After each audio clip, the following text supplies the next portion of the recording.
तो चलिए शुरू करते हैं घटना चक्र पूर्वावलोकन के अगली सीरीज में। हम इतिहास के अगले चैप्टर बौद्ध धर्म के भाग में, तो इसमें हम बौद्ध धर्म से संबंधित बनने वाले क्वेश्चन का अध्ययन करेंगे। तो चलिए देखते हैं। पहला प्रश्न, गौतम बुद्ध का जन्म कब हुआ था? तो गौतम बुद्ध का जन्म 563 ईसा पूर्व हुआ था। इसमें ए ऑप्शन हमारा सही होगा। आइए इसकी व्याख्या देखते हैं।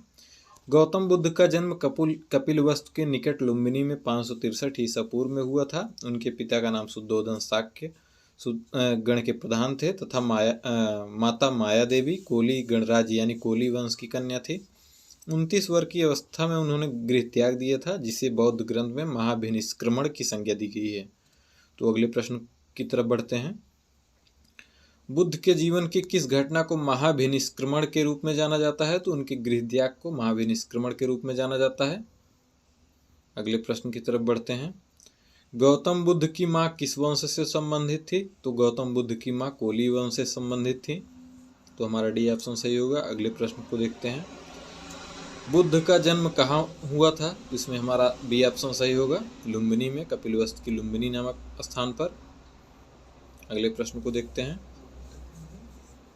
निम्न में से कौन सा बुद्ध का दूसरा नाम है? तो इसमें हमारा ऑप्शन होगा ई, इनमें से कोई नहीं। आइए इसकी व्याख्या देखते हैं। गौतम बुद्ध के बचपन का नाम सिद्धार्थ था। उन्हें शाक्य मुनि, तथागत आदि नामों से जाना जाता है। आदि शंकराचार्य को प्रच्छन्न बौद्ध या छिपा हुआ बुद्ध मार्गी कहा जाता था। अतः पार्श, प्रच्छन्न, मिहिर, गुडाकेश भगवान बुद्ध के अन्य नाम नहीं है। इस प्रकार हमारा ऑप्शन ए होगा। अगले प्रश्न को देखते हैं। किस राजवंश के अभिलेख में इस परंपरा का समर्थन होता है कि लुम्बिनी शाक्य मुनि बुद्ध का जन्म स्थान है? तो इसमें हमारा ए ऑप्शन सही होगा, मौर्य वंश। मौर्य वंशी शासक अशोक के रुम्मिन देई अभिलेख में सूचना मिलती है कि शाक्य मुनि बुद्ध का जन्म लुम्बिनी में हुआ था। इस अभिलेख के अनुसार अशोक राज्याभिषेक के 20 वर्ष बाद यहाँ आया था और उसने यहाँ उस स्थान की पूजा की थी जहाँ बुद्ध का जन्म हुआ था। साथ ही इस अभिलेख में लुम्बिनी के बुद्ध का जन्म स्थल होने के कारण इसे कर छूट प्रदान करने की घोषणा का भी उल्लेख है। अगले प्रश्न को देखते हैं। निम्न में से कौन एक अशोक का अभिलेख जिसने इस परंपरा की पुष्टि की कि गौतम बुद्ध का जन्म लुम्बिनी में हुआ था? तो अशोक के रुम्मिन देई स्तंभ अभिलेख से इसकी जानकारी मिलती है। अगले प्रश्न को देखते हैं। किस राजा के एक अभिलेख से सूचना मिलती है कि शाक्य मुनि बुद्ध का जन्म लुम्बिनी में हुआ था? तो अशोक के रुम्मिन देई अभिलेख से इसकी जानकारी मिलती है। अगले प्रश्न को देखते हैं। महात्मा बुद्ध का महापरिनिर्वाण कहाँ हुआ? तो इसमें हमारा सी ऑप्शन सही होगा, कुशीनगर में। बौद्ध धर्म का प्रचार करते हुए महात्मा बुद्ध मल्लों की राजधानी पावा पहुंचे, जहां वे चुंद लुहार नामक लुहार की आम्र वाटिका में ठहरे। उसने बुद्ध को सूकर मद्दव खाने को दिया। इससे उन्हें रक्तातिसार हो गया और भयानक पीड़ा उत्पन्न हुई। इस वेदना के उपरांत वे कुशीनारा मल्ल गणराज्य की राजधानी पहुंचे। यहाँ 483 ईसा पूर्व 80 वर्ष की अवस्था में उन्होंने शरीर त्याग दिया। बौद्ध ग्रंथ में इस घटना को महापरिनिर्वाण कहा जाता है। अगले प्रश्न को देखते हैं। गौतम बुद्ध का महापरिनिर्वाण जिस राज्य में हुआ वह था मल्ल। इसका ऑप्शन सी सही होगा। मल्ल गणराज्य की राजधानी थी कुशीनारा, वहां पे इनका महापरिनिर्वाण हुआ था। अगले प्रश्न को देखते हैं। महात्मा बुद्ध का महापरिनिर्वाण किसके गणतंत्र में हुआ था? तो इसमें हमारा ये ऑप्शन होगा, मल्लों के।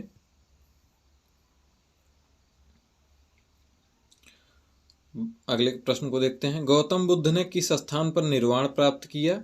तो ये हमारा क्वेश्चन में इसमें से कोई भी ऑप्शन सही मेल नहीं खाता, क्योंकि महापरिनिर्वाण होता तो कुशीनारा होता। निर्वाण का अर्थ ज्ञान होता है, तो इसमें डी ऑप्शन सही होना चाहिए। बौद्ध धर्म में सांसारिक दुखों से मुक्ति या दुख निरोध को ही निर्वाण माना गया है। बुद्ध को सांसारिक दुखों से मुक्ति यानी कि निर्वाण ज्ञान प्राप्ति के समय हुआ, जो कि बोधगया में प्राप्त हुआ था। तो इसमें कोई भी ऑप्शन बोधगया नहीं दिया गया है। अगले प्रश्न को देखते हैं। महापरिनिर्वाण मंदिर अवस्थित है। महापरिनिर्वाण मंदिर कुशीनगर में अवस्थित है। महापरिनिर्वाण मंदिर उत्तर प्रदेश के कुशीनगर जिले में स्थित है। मंदिर में स्थापित भगवान बुद्ध की मूर्ति 1876 ईस्वी में उत्खनन के द्वारा प्राप्त की गई थी। विश्व में बौद्ध धर्म के सबसे पवित्र मंदिरों में से इसे एक माना जाता है। अगले प्रश्न को देखते हैं। निम्नलिखित राज्यों में से किनका संबंध बुद्ध के जीवन से था? तो इसमें हमारा सी ऑप्शन सही होगा, कौशल और मगध, तीसरा और चौथा। आइए व्याख्या देखते हैं। महाजनपदों में से कौशल एवं मगध महाजनपदों का संबंध बुद्ध के जीवन से था। गौतम बुद्ध ने अपनी शिक्षा के प्रचार प्रसार हेतु मगध व कौशल दोनों राज्यों का भ्रमण किया था। अगले प्रश्न को देखते हैं। गौतम बुद्ध द्वारा अपने धर्म में दीक्षित किए जाने वाले अंतिम व्यक्ति निम्न में से कौन था? तो इसमें हमारा डी ऑप्शन सही हो जाएगा, सुभद्र। अपने जीवन के अंतिम वर्ष में गौतम बुद्ध ने अपने शिष्य चुंद के यहाँ पावा पहुँचे। यहाँ शुकर माधव भोज्य सामग्री खाने से वे अतिसार रोग से पीड़ित हो गए। फिर वे पावा से कुशीनगर चले गए और यहाँ पर सुभद्र को उन्होंने अपना अंतिम उपदेश दिया था। अगले प्रश्न को देखते हैं। बुद्ध द्वारा रूपांतरित निम्न व्यक्तियों में से कौन सा अंतिम था? तो इसमें हमारा ऑप्शन डी सही होगा, सुभद्र। अगले प्रश्न को देखते हैं। बुद्ध ने अपने जीवन की अंतिम वर्षा ऋतु कहाँ बिताई थी? तो इसमें हमारा ऑप्शन होगा बी, वैशाली में।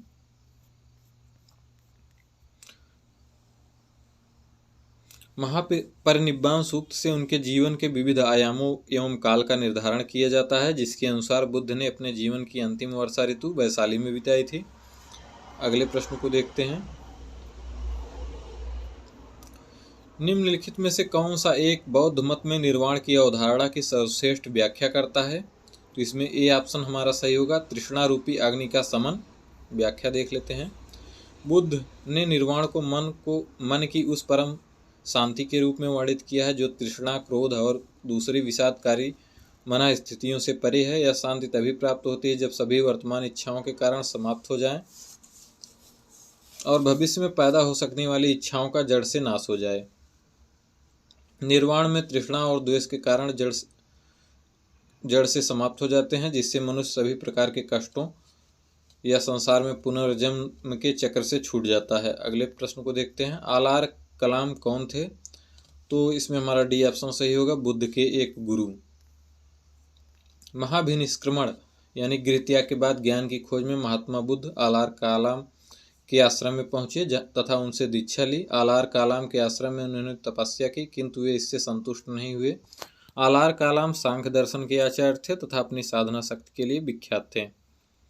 अगले प्रश्न को देखते हैं। महात्मा बुद्ध ने अपना पहला धर्म चक्र प्रवर्तन यानी उपदेश किस स्थान पर दिया? तो इसमें सारनाथ होगा। ऑप्शन बी हमारा सही उत्तर होगा। ज्ञान प्राप्ति के पश्चात गौतम बुद्ध ने अपने मत का प्रचार प्रारंभ किया। उर्वेला से वे सबसे पहले ऋषि पत्तन, जिसे वर्तमान में सारनाथ कहा जाता है, यहाँ उन्होंने 5 ब्राह्मण सन्यासियों को पहला उपदेश दिया। इस प्रथम उपदेश को धर्मचक्र प्रवर्तन कहा जाता है।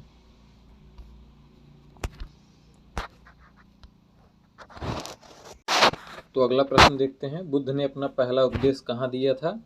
तो बुद्ध ने अपना पहला उपदेश सारनाथ में दिया था। अगले प्रश्न को देखते हैं। सारनाथ में अपना प्रथम प्रवचन किसने दिया? तो इसमें हमारा सी ऑप्शन सही होगा, महात्मा बुद्ध ने। अगले प्रश्न को देखते हैं। गौतम बुद्ध द्वारा अपना प्रथम उपदेश कहाँ दिया गया था? तो इसमें उत्तर होगा सारनाथ।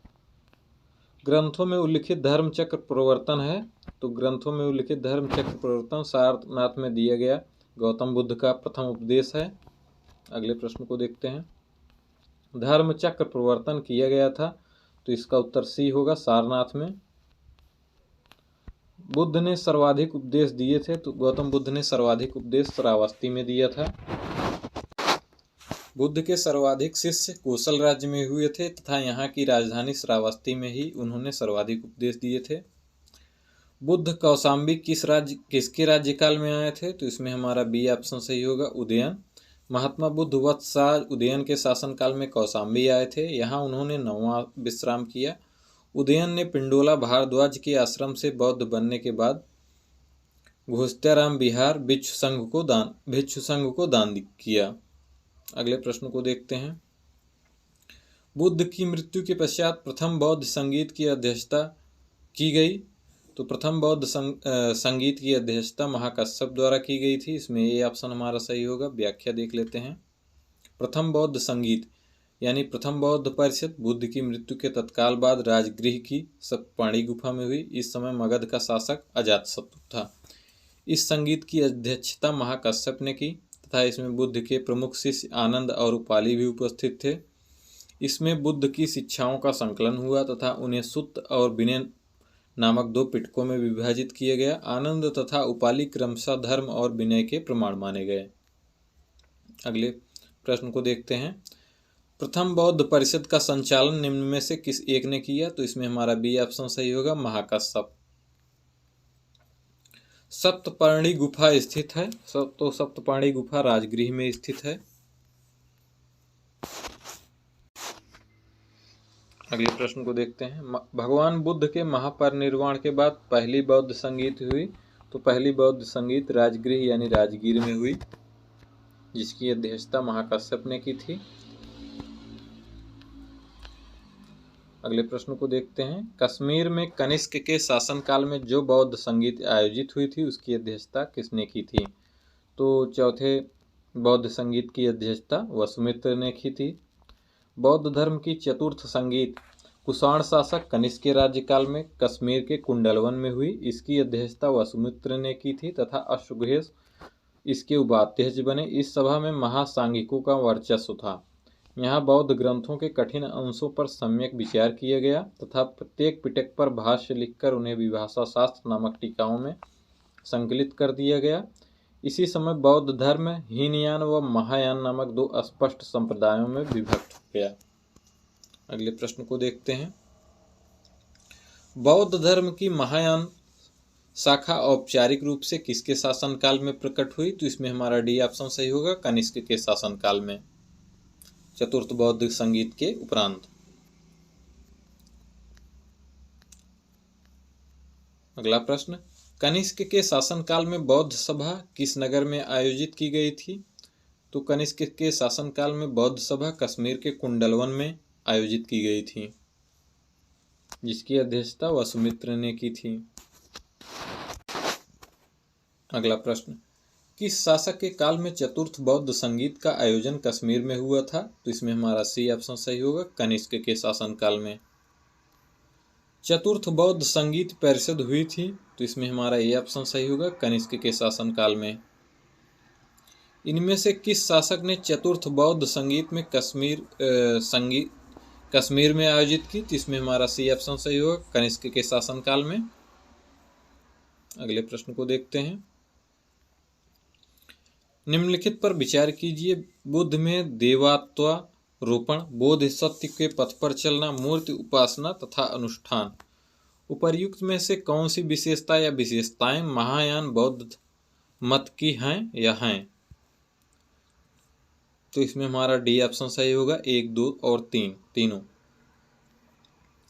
महायान बौद्ध मत बुद्ध की लोकोत्तर सत्ता तथा देवत्व में विश्वास करता है और बुद्ध के अनेक अवतारों व रूपों में विश्वास करता है। साथ ही यह बुद्धत्व के मार्ग पर चलने वाले को बुद्धसत्व कहता है, जो सभी मानवों की मुक्ति में सहायता करता है। बोधिसत्व के पथ पर चलना इस मत में अनुकरणीय कहा गया है। हिंदू धर्म के प्रभाव में बुद्ध में देवत्व के आरोपण के साथ अनुष्ठान और मूर्ति पूजा महायान की मुख्य पद्धति बन गई। इस प्रकार तीनों कथन सत्य हैं।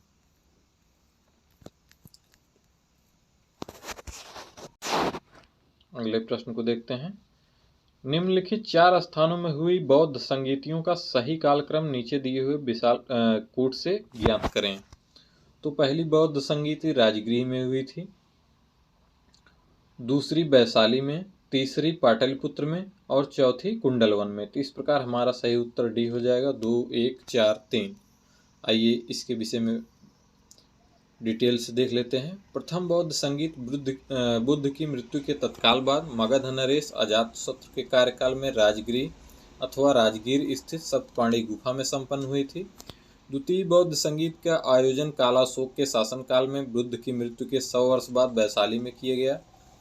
तीसरी बौद्ध संगीति मौर्य सम्राट अशोक के शासनकाल में पाटलिपुत्र में हुई थी। मोगलपुत्र तिस इसके अध्यक्ष थे। चतुर्थ बौद्ध संगीति कनिष्क के शासनकाल में कुंडलवन कश्मीर में संपन्न हुई। इसकी अध्यक्षता वसुमित्र एवं उपाध्यक्षता अश्वघोष ने की थी। अगले प्रश्नों को देखते हैं। द्वितीय बौद्ध समिति का आयोजन कहाँ किया गया था? तो इसका उत्तर होगा वैशाली में, कालाशोक के शासनकाल में। तृतीय बौद्ध सभा किस स्थान पर बुलाई गई थी? तो इसका उत्तर होगा पाटलिपुत्र, अशोक के शासनकाल में। प्रथम बौद्ध समिति का आयोजन हुआ था? तो इसका उत्तर होगा अजातशत्रु के शासनकाल में। निम्न में से किस नगर में प्रथम बौद्ध सभा आयोजित की गई थी? तो इसका उत्तर होगा राजगीर यानी राजगृह में। अगले प्रश्न को देखते हैं। निम्न में से किस शासक ने द्वितीय बौद्ध सभा का आयोजन किया था? तो इसमें हमारा उत्तर हो जाएगा कालाशोक। अगले प्रश्न को देखते हैं। बुद्ध के जीवन की 4 महत्वपूर्ण घटनाओं और उनसे संबंध 4 स्थानों का उल्लेख है, इनका सुमेल करना है। तो इसमें आइए देख लेते हैं। गौतम बुद्ध का जन्म, ज्ञान प्राप्ति, प्रथम प्रवचन और निधन।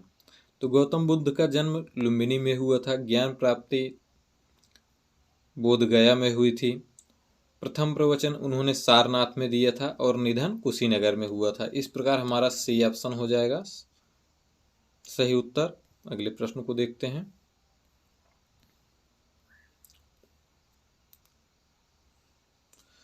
भारतीय कला में बुद्ध के जीवन की किस घटना का चित्रण मृग सहित चक्र द्वारा हुआ है? तो इसका उत्तर सी होगा प्रथम उपदेश। भारतीय कला में बुद्ध के जीवन के प्रथम उपदेश का चित्रण मृग सहित चक्र द्वारा हुआ है। बुद्ध ने अपना प्रथम उपदेश सारनाथ में मृगदाव यानी हरिण वन में दिया था। अगले प्रश्न को देखते हैं। सूची 1 को सूची 2 से सुमेलित कीजिए। जन्म, प्रथम प्रवचन, महाबोधि, त्याग।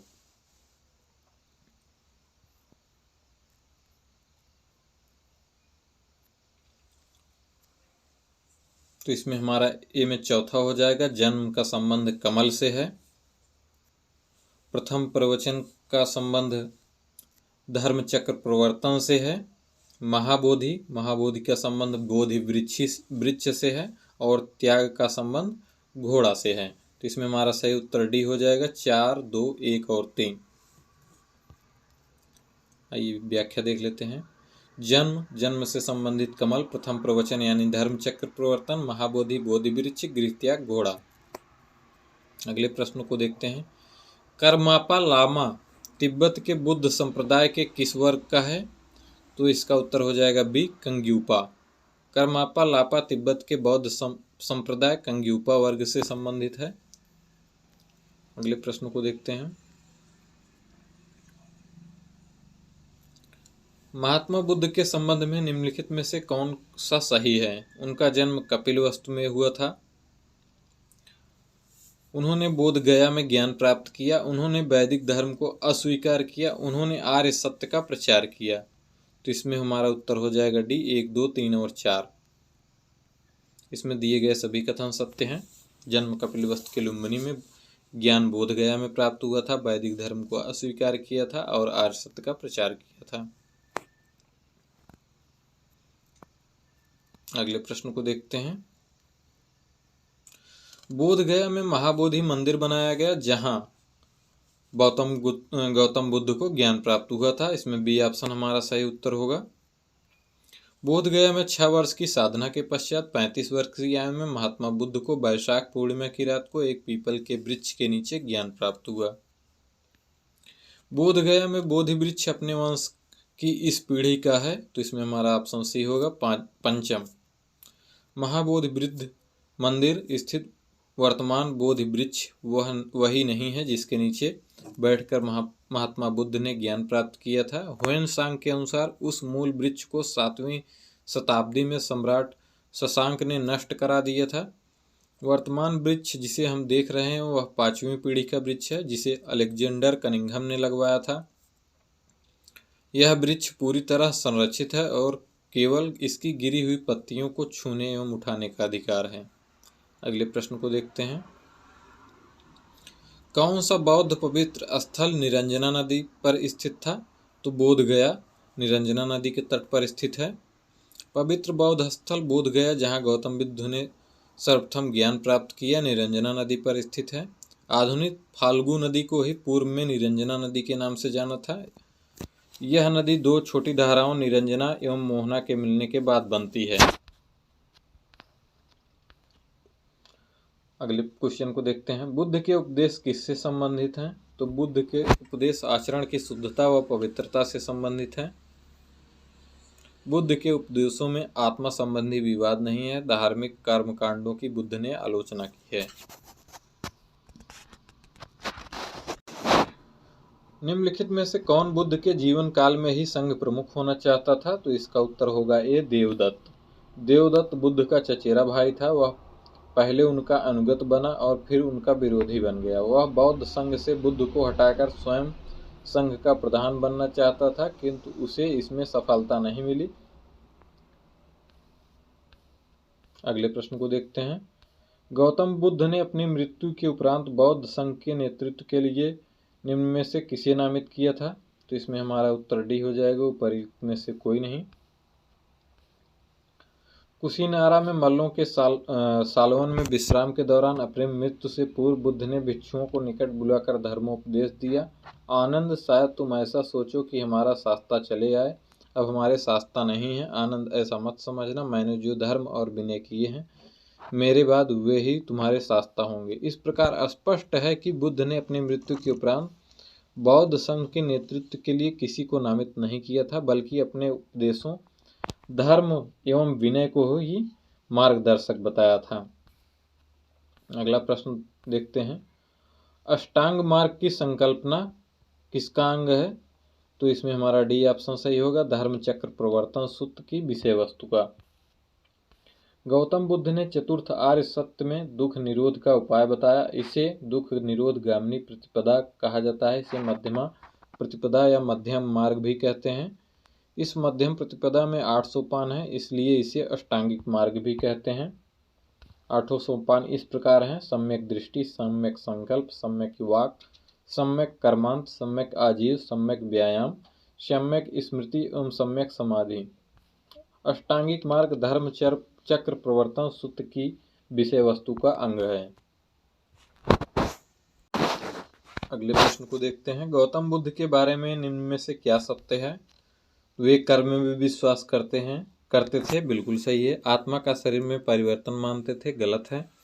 निर्वाण प्राप्ति में विश्वास करते थे, सही है। ईश्वर की सत्ता में विश्वास करते थे, ये गलत है। तो इसमें हमारा सही उत्तर 1 और 3 होगा, जो किसी विकल्प में नहीं है। व्याख्या देख लेते हैं। महात्मा बुद्ध कर्म सिद्धांत में विश्वास करते थे। वे आत्मा में विश्वास न करते हुए भी पुनर्जन्म में विश्वास करते थे। बुद्ध के अनुसार चरित्र यानी कर्म का पुनर्जन्म होता है। वे निर्वाण प्राप्ति में भी विश्वास करते थे, किंतु ईश्वर की सत्ता में विश्वास नहीं करते थे। बौद्ध संघ में भिक्षुणी के रूप में स्त्रियों के प्रवेश की अनुमति बुद्ध द्वारा कहाँ दी गई थी? तो इसमें हमारा उत्तर होगा बी, वैशाली में। अपने प्रिय शिष्य आनंद के कहने पर बुद्ध ने वैशाली में स्त्रियों को बौद्ध संघ में भिक्षुणी के रूप में प्रवेश की अनुमति प्रदान की। बौद्ध संघ में सर्वप्रथम शामिल होने वाली स्त्री महाप्रजापति गौतमी थी। अगला प्रश्न, त्रिपिटक क्या है? तो त्रिपिटक बुद्ध के उपदेशों का संग्रह है। त्रिपिटक बौद्ध ग्रंथों में सर्वाधिक महत्वपूर्ण है। बुद्ध की मृत्यु के बाद उनकी शिक्षाओं को संकलित कर 3 भागों में बांटा गया। इन्हीं को त्रिपिटक कहा जाता है। ये हैं विनय पिटक, संघ संबंधी नियम तथा आचार की शिक्षाएं, सुत्त पिटक धार्मिक सिद्धांत तथा अधिधम्म पिटक दार्शनिक सिद्धांत। अगले प्रश्न को देखते हैं। त्रिपिटक ग्रंथ किस धर्म से संबंधित है? तो यह बौद्ध धर्म से संबंधित है। त्रिपिटक किसकी धार्मिक पुस्तक है? तो यह बौद्ध धर्म से संबंधित है, डी ऑप्शन सही होगा। त्रिपिटक निम्नलिखित में से किससे संबंधित है? तो यह बौद्धों से संबंधित है। निम्न में से किस बौद्ध ग्रंथ में संघ जीवन के नियम प्राप्त होते हैं? तो विनय पिटक से बौद्ध संघ जीवन के नियम प्राप्त होते हैं। अगला प्रश्न, यमक बुद्ध पिटक से संबंधित है। तो यमक बुद्ध के अधिधम्म पिटक से संबंधित है। अधिधम्म पिटक में दार्शनिक सिद्धांतों का संग्रह मिलता है। यह प्रश्नोत्तर के रूप में है। अधिधम्म के अंतर्गत 7 ग्रंथ सम्मिलित हैं। धम्म, संगणि, विभंग, धातु कथा, युगल, पंचत, कथा वस्तु, यमक तथा पट्टान। अगले प्रश्न को देखते हैं। निम्न में से किस बौद्ध साहित्य में महात्मा बुद्ध के नैतिक एवं सिद्धांत संबंधित प्रवचन संकलित हैं? तो इसमें हमारा डी ऑप्शन सही होगा, सुत्त पिटक। सुत्त पिटक में महात्मा बुद्ध के नैतिक एवं सिद्धांत संबंधित प्रवचन संकलित हैं, अर्थात इसमें बौद्ध धर्म के सिद्धांत व उपदेश संग्रह है। जबकि विनय पिटक में संघ संबंधी नियम तथा दैनिक जीवन संबंधी आचार विचार, विधि निषेध आदि का संग्रह है। जातकों में बुद्ध के पूर्व के जन्मों की कहानियां संग्रहित हैं। बौद्ध धर्म में त्रिरत्न का क्या अभिप्राय है? बुद्ध धम्म संघ। त्रिरत्न मतलब बुद्ध धम्म संघ, इसमें हमारा बी ऑप्शन सही होगा। बुद्ध धम्म एवं संघ बौद्ध धर्म के त्रिरत्न हैं। बुद्ध की मृत्यु के बाद उनकी शिक्षाओं को संकलित कर 3 भागों में बांटा गया। इन्हें त्रिपिटक कहा जाता है, विनय पिटक, सुत्त पिटक एवं अधिधम्म पिटक। अगले प्रश्न को देखते हैं। प्राचीन भारत के बौद्ध मठों में पर्वन नामक समारोह आयोजित किया जाता था तो इसमें हमारा बी ऑप्शन सही होगा। पर्वन वर्षा ऋतु के दौरान मठों में प्रवास के समय भिक्षुओं द्वारा किए गए अपराधों की स्वीकारोक्ति का अवसर होता था। वर्षा के समय 4 महीने बौद्ध भिक्षु बौद्ध विहारों में निवास करते थे। इस समय धर्म प्रचार का कार्य स्थगित रहता था। वर्षा ऋतु की समाप्ति पर जब पुनः धर्म प्रचार कार्य प्रारंभ होता तो बौद्ध भिक्षु पर्वन नामक समारोह आयोजित करते थे, जिसमें पीछे किए गए कार्यों पर विचार करते हुए आगे की कार्य योजना बनाई जाती थी। इसके अतिरिक्त भिक्षु इस समारोह में अपने द्वारा किए गए अपराधों को स्वीकार करते थे। अगले प्रश्न को देखते हैं। अशोकाराम विहार निम्नलिखित में से किस स्थान पर स्थित था? तो यह पाटलिपुत्र में स्थित था।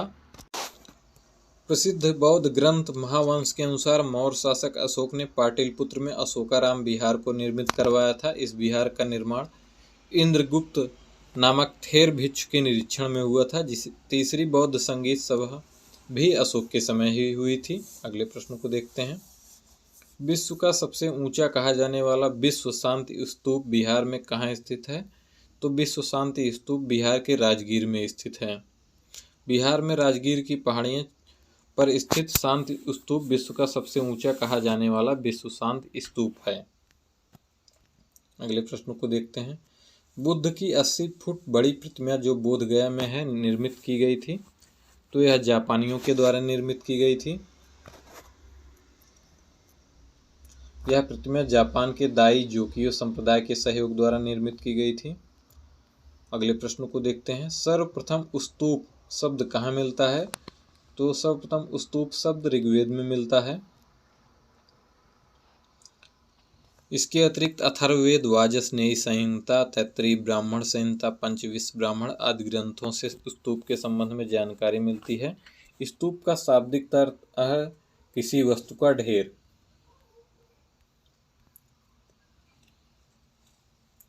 वह स्तूप स्थल जिसका संबंध भगवान बुद्ध के जीवन की किसी घटना से नहीं रहा वह है तो सांची इसमें सही उत्तर होगा, क्योंकि सारनाथ में प्रथम उपदेश दिया था, बोधगया में ज्ञान प्राप्त हुआ था, कुशीनगर महापरिनिर्वाण से संबंधित है। इस प्रकार हमारा ऑप्शन सांची होगा।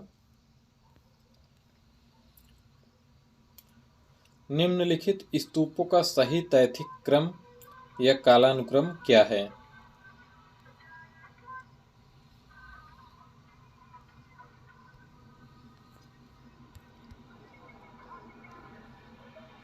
तो इसकी व्याख्या देख लेते हैं, क्योंकि इसमें कोई भी सही ऑप्शन मेल नहीं खाता है।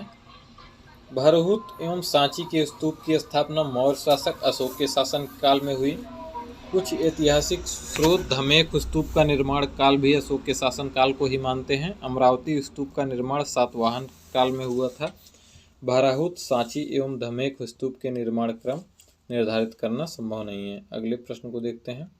अनात्मवाद सिद्धांत है, तो अनात्मवाद सिद्धांत बौद्ध दर्शन का है। बौद्ध दर्शन ने अनात्मवाद का सिद्धांत गौतम बुद्ध के प्रतीत समुत्पाद के सिद्धांत को से ही सिद्ध होता है। इसे नैरात्मवाद भी कहा जाता है। कुछ विचारकों के मतानुसार अनात्मवाद का सिद्धांत केवल आत्मा पर लागू होता है। वस्तुतः इससे आत्मा और भौतिक जगत दोनों की ही व्याख्या होती है।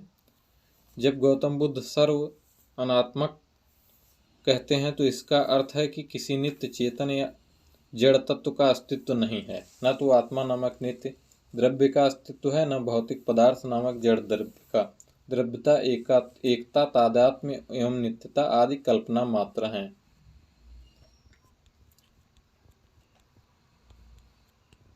अगले प्रश्न को देखते हैं। संसार अस्थिर और क्षणिक है का निम्न में से किससे संबंध है? तो इसका संबंध बौद्ध से है। बौद्ध दर्शन में क्षणिकवाद को स्वीकार किया गया है। बुद्ध ने स्वयं अनित्यवाद के सिद्धांत का प्रतिपादन किया था। अगले प्रश्न को देखते हैं। निम्नलिखित में से किसी एशिया के ज्योतिपुंज के तौर पर जाना जाता है? तो इसका उत्तर होगा गौतम बुद्ध। गौतम बुद्ध को एशिया के ज्योतिपुंज के तौर पर जाना जाता है। गौतम बुद्ध के जीवन पर एडविन अर्लाल्ड ने द लाइट ऑफ एशिया नामक काव्य पुस्तक की रचना की थी। अगले प्रश्न को देखते हैं। निम्न में से किसी एशिया का ज्योतिपुंज के नाम से जाना जाता है? तो भगवान बुद्ध को एशिया का ज्योतिपुंज कहा जाता है। क्षणिकवाद का प्रतिपादन किसने किया? तो इसमें हमारा उत्तर होगा बुद्ध, गौतम बुद्ध ने।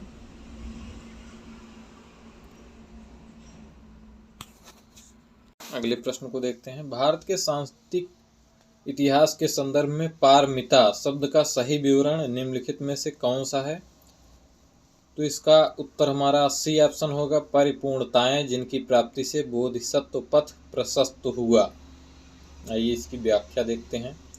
बौद्ध धर्म में बोधिसत्वों को बुद्धत्व प्राप्त करने के लिए पारमिता नामक विशिष्ट साधना का वर्णन किया गया है। पारमिता ही एकमात्र ऐसा साधन है जिसके द्वारा बुद्ध की मान्य पदवी विद्धत्व की प्राप्ति की जा सकती है।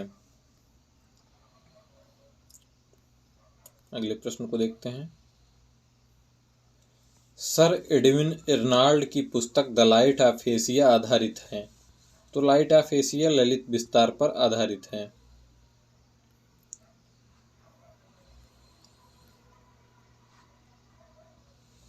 बौद्ध धर्म के महायान और हीनयान संप्रदायों में सर्वाधिक मौलिक अंतर निम्नलिखित में से कौन सा है? तो सर्वाधिक मौलिक अंतर देवी देवताओं की पूजा है। ऑप्शन सी सही उत्तर होगा। बौद्ध धर्म के हीनयान और महायान संप्रदायों में सर्वाधिक मौलिक अंतर देवी देवताओं की पूजा था। हीनयान में बुद्ध को एक महापुरुष माना जाता था, जबकि महायान में उन्हें देवता माना गया तथा उनकी पूजा की जाने लगी। इसी के साथ ही बोधिसत्वों की भी पूजा की जाने लगी। अगले प्रश्न को देखते हैं।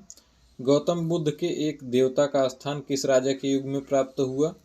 कनिष्क के शासनकाल में, क्योंकि कनिष्क के शासनकाल में ही बौद्ध संप्रदाय हीनयान और महायान संप्रदायों में पृथक हो गया। महायान संप्रदाय ने उन्हें देवता माना तथा उनकी पूजा की जाने लगी।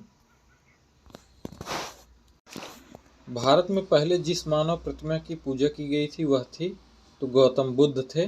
ऑप्शन सी हमारा सही उत्तर होगा। भारत में सबसे पहले बुद्ध की प्रतिमा की पूजा की गई। बौद्ध धर्म के महायान शाखा अनुयायी ने सर्वप्रथम बुद्ध मूर्तियां स्थापित करके उनकी पूजा प्रारंभ की। अगले प्रश्न को देखते हैं। देश में निम्न में से किसने मूर्ति पूजा की नींव रखी थी? तो इसमें हमारा बी ऑप्शन सही होगा, बौद्ध धर्म ने। अगले प्रश्न को देखते हैं। गांधार शैली की मूर्ति कला में बुद्ध के सारनाथ में हुए प्रथम धर्मोपदेश से संबंध प्रवचन मुद्रा का नाम है। तो इस मुद्रा का नाम धर्म चक्र है। गांधार कला की उत्पत्ति का स्रोत एशिया माइनर तथा हेलेनिस्टिक कला थी।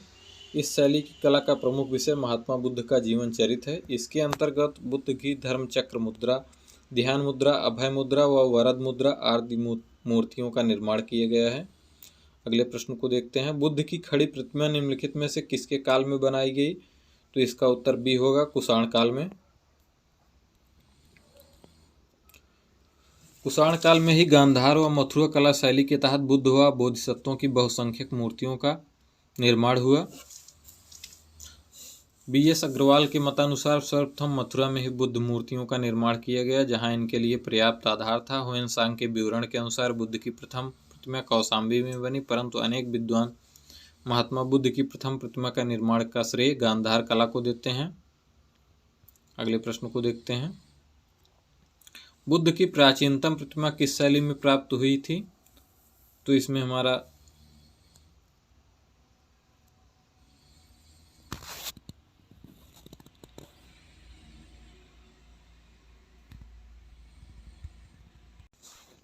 हमारा ये ऑप्शन सही होगा, उपर्युक्त में से कोई नहीं है, उपर्युक्त में से एक अधिक, क्योंकि इसके पूर्व वाले प्रश्न में हम इसकी व्याख्या कर चुके हैं। ह्वेनसांग के विवरण के अनुसार बुद्ध की प्रथम प्रतिमा कौशाम्बी में बनी थी, परंतु अनेक विद्वान महात्मा बुद्ध की प्रथम प्रतिमा के निर्माण का श्रेय गांधार कला को देते हैं। अतः निश्चित तौर पर यह नहीं कहा जा सकता कि बुद्ध की प्रथम प्रतिमा कहाँ बनी। अगले प्रश्न को देखते हैं। भगवान बुद्ध की प्रतिमा कभी कभी एक हस्त मुद्रा युक्त दिखाई गई है, जिसे भूमि स्पर्श मुद्रा कहा जाता है। यह किसका प्रतीक है? इसमें हमारा बी ऑप्शन सही होगा। मार के प्रलोभनों के बावजूद अपनी शुचिता और शुद्धता का साक्षी होने के लिए बुद्ध का धरती का आह्वान। व्याख्या देख लेते हैं। बुद्ध की भूमि स्पर्शी मुद्रा से तात्पर्य अपने तप की शुचिता और निरंतरता को बनाए रखने से है। बुद्ध की भूमि स्पर्श मुद्रा मार यानी कामदेव के प्रलोभनों के बावजूद अपनी शुचिता और शुद्धता का साक्षी होने के लिए बुद्ध का धरती का आह्वान को प्रदर्शित करती है। भूमि स्पर्श मुद्रा की सारनाथ बुद्ध मूर्ति संबंधित है, तो यह भूमि स्पर्श मुद्रा गुप्त काल से संबंधित है। भूमि स्पर्श मुद्रा की सारनाथ की बुद्ध मूर्ति गुप्त काल से संबंधित है। इसकी आध्यात्मिक अभिव्यक्ति गंभीर मुस्कान व शांत ध्यान मग्न मुद्रा भारतीय कला की सर्वोच्च सफलता का प्रदर्शन करती है। सारनाथ की भूमि स्पर्श वाली मुद्रा बुद्ध प्रतिमा कालांकित है, तो यह गुप्त काल से संबंधित है। बी ऑप्शन हमारा सही होगा। भारत के सांस्कृतिक इतिहास के संदर्भ में निम्नलिखित युग्मों पर विचार कीजिए। परिवारजक, परित्यागी या भ्रमणकारी, श्रमण, उच्च पद प्राप्त पुजारी, उपासक, बौद्ध धर्म का साधारण अनुगामी, इनमें से कौन सा सुमेलित है? तो इसमें हमारा बी ऑप्शन सही होगा, पहला और तीसरा। परिवारजक, परित्यागी या भ्रमणकारी, श्रमण का अर्थ होता है भिक्षु या साधु, उपासक, बौद्ध धर्म का साधारण अनुगामी। अगले प्रश्न को देखते हैं। निम्न में से कौन से शासक ने बौद्ध मत के विस्तार में योगदान नहीं दिया? तो इसमें हमारा ऑप्शन डी सही होगा, पुष्यमित्र शुंग। अशोक, कनिष्क और हर्षवर्धन ने बौद्ध धर्म के विकास में योगदान दिया, जबकि शुंग वंश का संस्थापक पुष्यमित्र शुंग ने मगध साम्राज्य पर अधिकार जमाकर जहां एक ओर यवनों के आक्रमण से देश की रक्षा की, वहीं दूसरी ओर देश में शांति और व्यवस्था की स्थापना कर वैदिक धर्म एवं आदर्शों की जो अशोक के शासनकाल में उपचित हो गए थे पुनः प्रतिष्ठा की। इसकी कारण उसका काल वैदिक प्रतिक्रिया अथवा वैदिक पुनर्जागरण काल भी कहा जाता है। निम्न वक्तव्यों पर विचार करें तथा सही उत्तर चुनें। कथन: कुशीनगर मल्ल गणराज्य की राजधानी थी। कारण: महात्मा बुद्ध का महापरिनिर्वाण कुशीनगर में हुआ था। इसमें हमारे दोनों कथन सही हैं, परंतु RA की सही व्याख्या नहीं है। आइए व्याख्या देख लेते हैं। बौद्ध धर्म के ग्रंथ अंगुत्तर निकाय में वर्णित 16 महाजनपद यानी 16 महाजनपदों में मल्ल एक महाजनपद था। यह एक संघ राज्य था जिसमें पावा, पडरौना तथा कुशीनगर कसिया मल्ल गणराज्य की जुड़वा राजधानी थी। महात्मा बुद्ध को महापरिनिर्वाण कुशीनगर में प्राप्त हुआ था।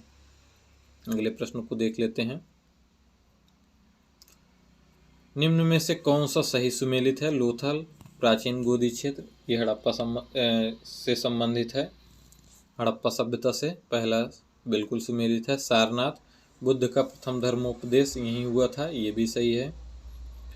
राजगीर, अशोक का सिंह स्तंभ शीर्ष, ये गलत है, राजगीर में प्रथम बौद्ध संगीत हुई थी। नालंदा, बौद्ध अधिगम का महान पीठ, ये सही है। तो इस प्रकार हमारा सी ऑप्शन सही होगा।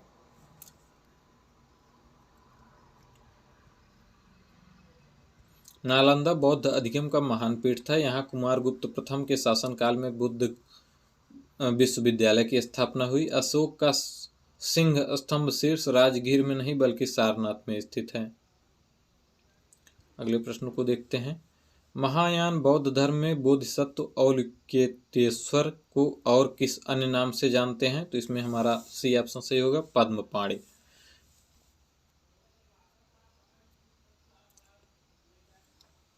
वस्तुतः बौद्ध धर्म पर हिंदू धर्म का प्रभाव परिलक्षित होता है। औलकेतेश्वर नारायण या पद्मपाणि विष्णु का भी एक अन्य नाम है। अगले प्रश्न को देखते हैं। भारत के धार्मिक इतिहास के संदर्भ में निम्नलिखित कथनों पर विचार कीजिए। स्थाविरवादी महायान बौद्ध धर्म से संबंधित हैं। लोकोत्तरवादी संप्रदाय बौद्ध धर्म के महासंघिक संप्रदाय की एक शाखा थी। महासंघिकों द्वारा बुद्ध के देवतारोपण ने महायान बौद्ध धर्म को प्रोत्साहित किया। तो इसमें हमारा बी ऑप्शन सही होगा, केवल दूसरा और तीसरा। आइए इसकी व्याख्या देखते हैं। परंपरागत नियमों में आस्था रखने वाले संप्रदाय स्थविर या स्थिरावादी कहलाए। स्थविरवाद बौद्ध धर्म के हीनयान शाखा से संबंध था। इसका नेतृत्व महाकात्यायन ने किया। परिवर्तन के साथ नियम को स्वीकार करने वालों का संप्रदाय महासंघिक कहलाया तथा इनका नेतृत्व महाकश्यप ने किया। लोकोत्तरवादी संप्रदाय बौद्ध धर्म के महासंघिक संप्रदाय की एक शाखा थी। बौद्ध धर्म में लोकोत्तरवाद निकाय 18 निकायों में से एक है। तो इस प्रकार हमारा ऑप्शन बी सही होगा, केवल दूसरा और तीसरा।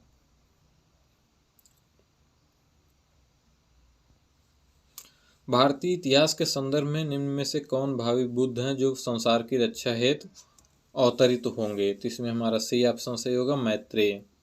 बौद्ध मान्यता के अनुसार मैत्रेय संस्कृत एक बोधिसत्व है जो पृथ्वी पर भविष्य में अवतरित होंगे और बुद्धत्व को प्राप्त करेंगे तथा विशुद्ध धर्म की शिक्षा देंगे। अगले प्रश्न को देखते हैं। भारत के धार्मिक इतिहास के संदर्भ में निम्नलिखित कथनों पर विचार कीजिए। बोधिसत्व बौद्ध मत के हीनयान संप्रदाय की केंद्रीय संकल्पना है। बोधिसत्व अपने प्रबोध के मार्ग पर बढ़ता हुआ करुणामय है। अगला कथन, बोधिसत्व समस्त सचेतन प्राणियों को उनके प्रबोध के मार्ग पर चलने में सहायता करने के लिए स्वयं की निर्वाण प्राप्ति विलंबित करता है। तो इसमें हमारा उत्तर होगा बी, केवल 2 और 3। आइए व्याख्या देख लेते हैं। बोधिसत्व बौद्ध मत के महायान संप्रदाय का आदर्श व केंद्रीय संकल्पना है। बौद्ध धर्म में बोधिसत्व सत्व के लिए प्रबुद्ध शिक्षा दिए हुए को कहते हैं। पारंपरिक रूप से महान दया से प्रेरित बोधिचित्त जनित सभी संवेदनशील प्राणियों के लाभ के लिए सहज इच्छा से बुद्धत्व प्राप्त करने वाले को बोधिसत्व माना जाता है। अगले प्रश्न को देखते हैं।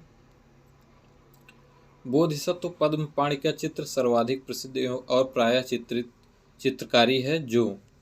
तो इसमें हमारा ये ऑप्शन सही होगा, अजंता में। गुफा संख्या 1 की बोधिसत्व पद्मपाणि का चित्र अजंता चित्रकला की श्रेष्ठ कलाकृतियों में से एक है। अगले प्रश्न को देखते हैं। हीनयान अवस्था का विशालतम और सर्वाधिक विकसित शैलकृत चैत्य गृह स्थित है। तो इसका उत्तर सी होगा, कार्ले में। व्याख्या देख लेते हैं। हीनयान अवस्था का विशालतम और सर्वाधिक विकसित शैलकृत चैत्य गृह कार्ले में स्थित है। यह पुणे महाराष्ट्र की मावल तालुका में स्थित है। अगले प्रश्न को देखते हैं। किस शैलकृत गुफा में 11 सिरों के बोधिसत्व का अंकन मिलता है? तो इसमें हमारा सी ऑप्शन सही होगा, कन्हेरी। सरस्वती द्वीप में स्थित कन्हेरी गुफाएं महाराष्ट्र के मुंबई शहर का एक प्रमुख पर्यटन स्थल है।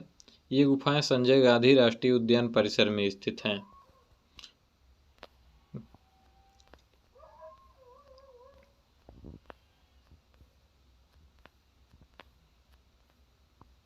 अगले प्रश्न को देखते हैं।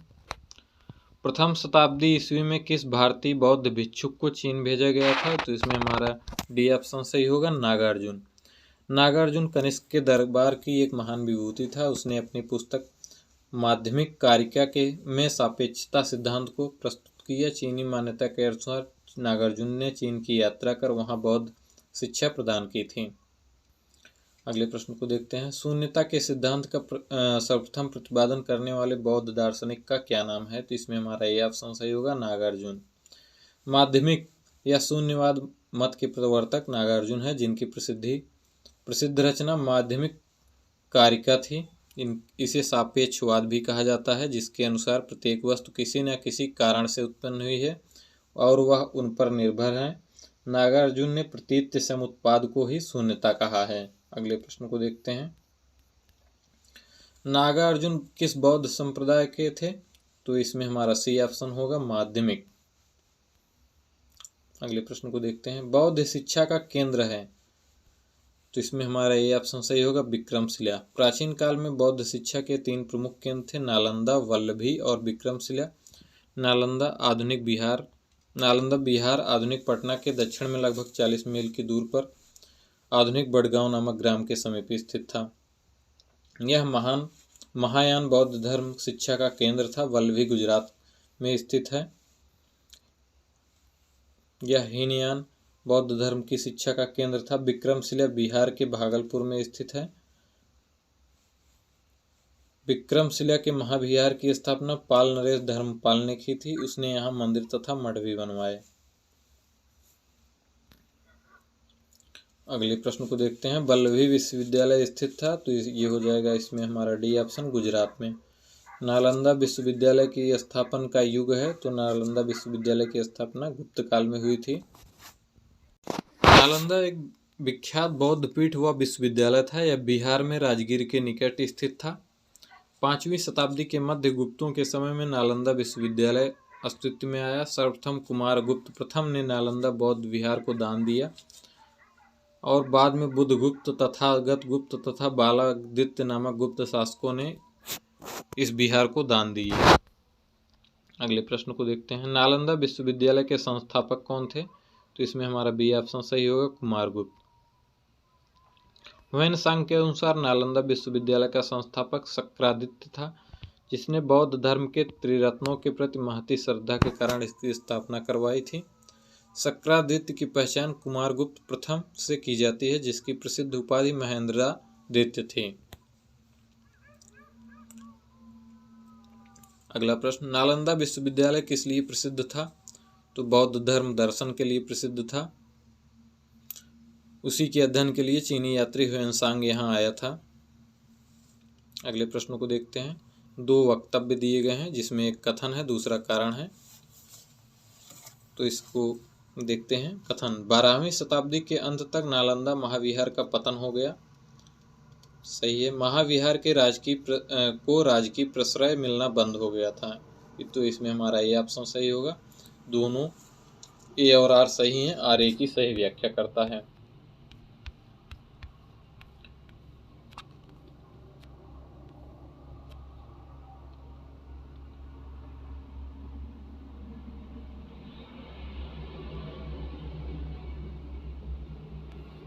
अगले प्रश्न को देखते हैं।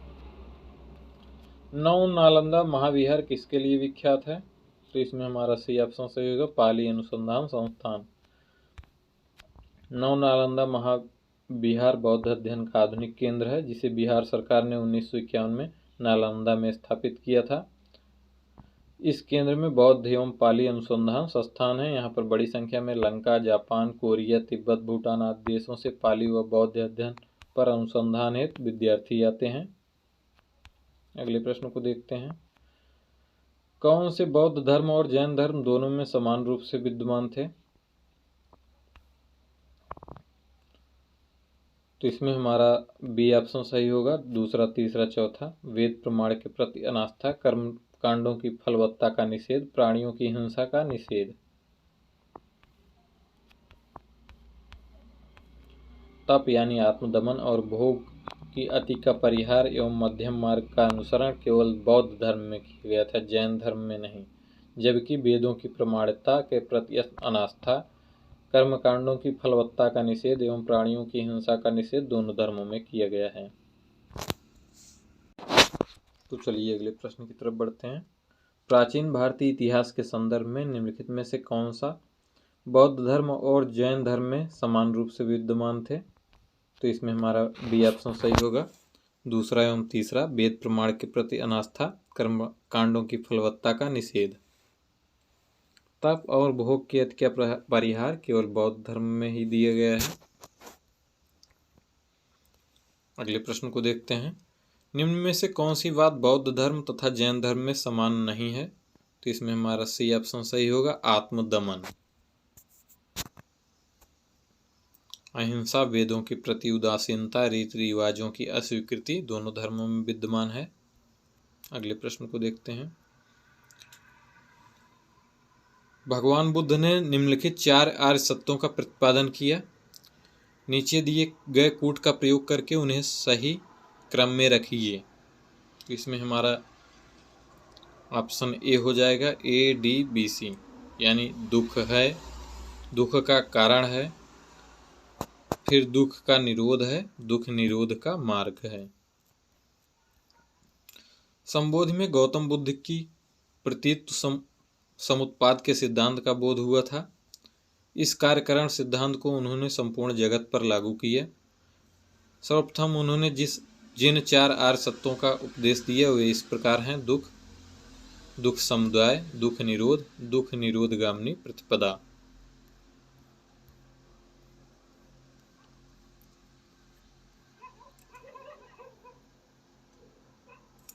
अगले प्रश्न को देखते हैं। बौद्ध तथा जैन धर्म विश्वास करते हैं कि कर्म तथा पुनर्जन्म के सिद्धांत सही हैं।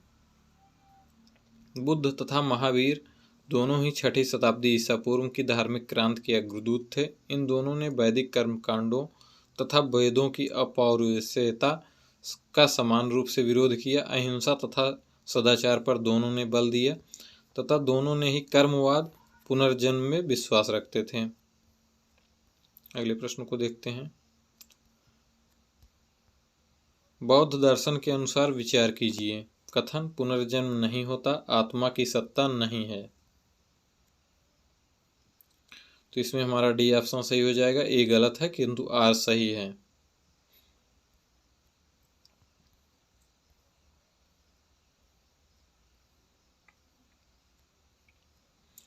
अगले प्रश्न को देखते हैं। बौद्ध धर्म के विषय में निम्नलिखित में से कौन सा कथन सही है? उसने वर्ण एवं जाति को अस्वीकार नहीं किया।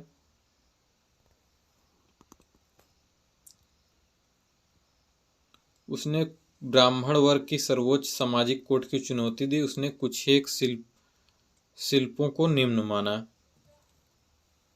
तो इसमें हमारा सी ऑप्शन सही हो जाएगा, 1, 2 तथा 3। बौद्ध धर्म में वर्ण व्यवस्था को स्वीकार तो किया गया, लेकिन उसने ब्राह्मण वर्ग की सर्वोच्च सामाजिक स्थिति को स्वीकार नहीं किया।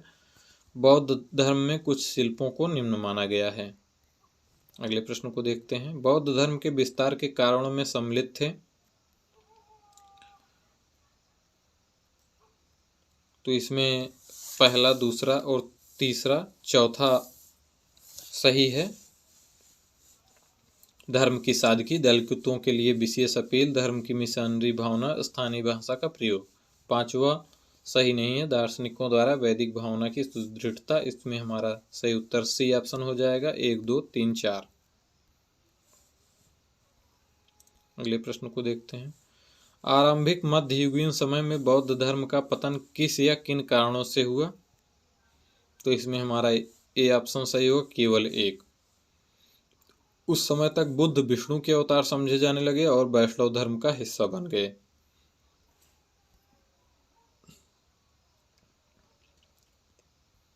अगले प्रश्न को देखते हैं।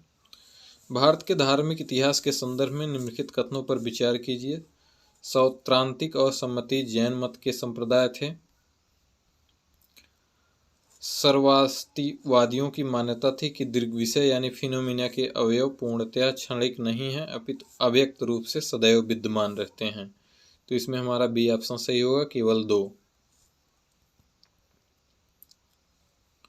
सौतांत्रिक और सम्मति जैन मत के संप्रदाय नहीं, अपितु बौद्ध मत के संप्रदाय हैं। सर्वास्तिवाद में 3 शब्द हैं, सर्वम अस्ति प्लस वाद। सर्वम अर्थात सभी तत्व, अस्ति अर्थात है। इस प्रकार तृतीय बौद्ध संगीत में जिन भिक्षुओं ने सभी तत्वों के अस्तित्व को सभी कालों में स्वीकार किया। वह संगीत छोड़कर कश्मीर चले गए और सर्वस्तिवादी कहलाए। अगले प्रश्न को देखते हैं। निम्नलिखित कथनों पर विचार कीजिए एवं चैत्र तथा बिहार में क्या अंतर है, इसे चुनें। तो इसमें हमारा डी ऑप्शन सही होगा। बिहार एवं चैत्र दोनों ही निवास स्थानों के रूप में प्रयोग हो सकते हैं। यह ऑप्शन गलत है। तो इसमें हमारा सही ऑप्शन होगा बी, चैत्य पूजा स्थल होता है जबकि बिहार निवास स्थान होता है।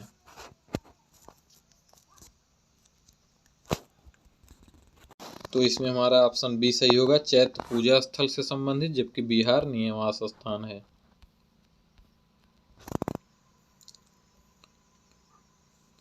कुछ शैलकृत बौद्ध गुफाओं को चैत्य कहते हैं जबकि अन्य को बिहार, दोनों में क्या अंतर है।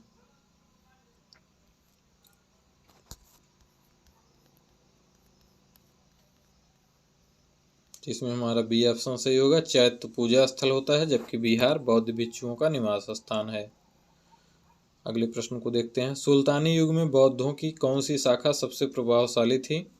तो इसमें हमारा सी ऑप्शन सही होगा, वज्रयान। मध्यकाल में बौद्धों की वज्रयान शाखा सबसे अधिक प्रभावशाली थी। वज्रयान का अधिक विकास 8वीं शताब्दी में हुआ था। इसके सिद्धांत मंजूश्री मूलकल्प तथा गृह समाज नामक ग्रंथ मिलते हैं। तो आज के वीडियो में हमारा बौद्ध समाज से संबंधित क्वेश्चन कंप्लीट हो गया। अगले चैप्टर में हम जैन धर्म से संबंधित प्रश्नों की व्याख्या करेंगे। धन्यवाद।